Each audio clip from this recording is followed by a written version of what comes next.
ডাকছো কেন দাদা? কি হয়েছে? তোর তোর পাশের বিছানায়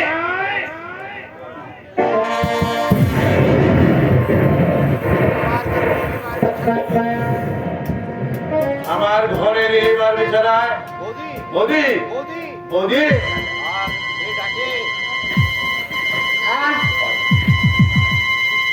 কে ডাকে?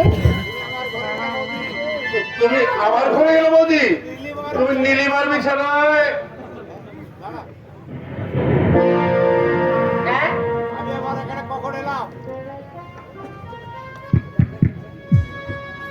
না না, আমি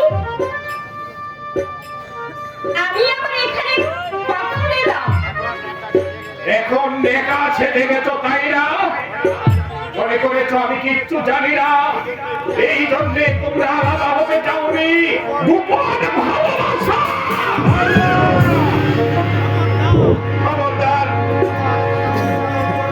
আরেকবার এখানে উচ্চারণ করলে আমি তোমাকে দাদার সম্মান দিতে চলে যাব। বড় বড় করে ওরা বলছিস ওদের মধ্যে রয়েছে মা ছেলের সম্পর্ক। এইটার পরিচয়। বাবা, বাবা তুমি চুপ করো। আমার আমার মাথাটা ঘুরছে, আমার সারা দেহ কাঁপছে, আমার বুকের ভেতরটা তুলপাল করছে, আমার সব যেন কেমন গুলিয়ে যাচ্ছে। এই তো ঘরে পড়ে গেছে যে।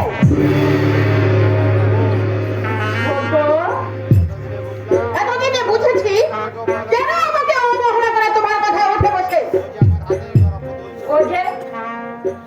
ও যে আমার নিজের হাতে গড়া পুতুল রে ছোট। আমি নিজে না খেয়ে ওকে খাইয়ে পরিয়ে বড় করে তুলেছি। আমি আমি জওয়ান মা।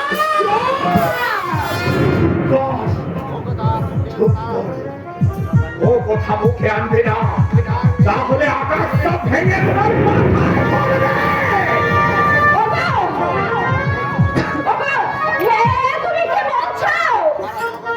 সারা জগৎ আমাকে অবিশ্বাস করতে পারে, কিন্তু তুমি তুমি তো আমাকে ভালোভাবেই চেনো।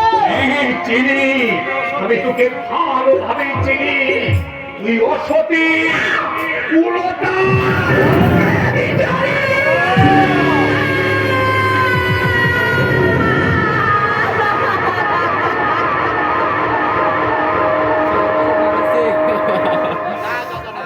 না দাদা না, যা বলতে হয় তুমি আমাকেই বলো।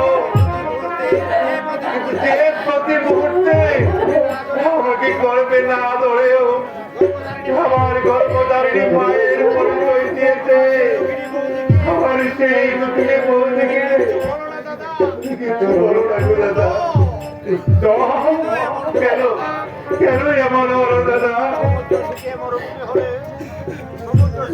সমুদ্র শুকিয়ে বড় মরুভূমি হলেও এ তো কোনোদিন হবার কথা নয়। নইলে নিশ্চয়ই নিশ্চয়ই আর পেছনে কোনো চক্রান্ত লুকিয়ে আছে। নইলে আমার মমতাময় বৌদি এত নিচে নেমে যেতে পারে না। বাবা, তুমি বিশ্বাস করো, আমি আমি তোমার পা ছুঁয়ে বলছি। তুমি কি করলে দাদা? আমার মায়ের গায়ে তুমি লাথি মারলে, স্বর্গের দেবীকে তুমি মাটিতে ফেলে দিলে। তুমি ব্যস্ত, তুমি নেতৃত্ব তাই আমি নীরবে সয়ে গেলাম। নইলে তৎক্ষণে আমি তোমার পাটা মুছলে কথাটা দাদার সামনে বলতে তোমার লজ্জা হলো না? তুমি তুমি আর কাটা গায়ে নুনের চিটা দিতে এসো না। কি বুঝবে কি বুঝবে তুমি বৌদির মহত্ব?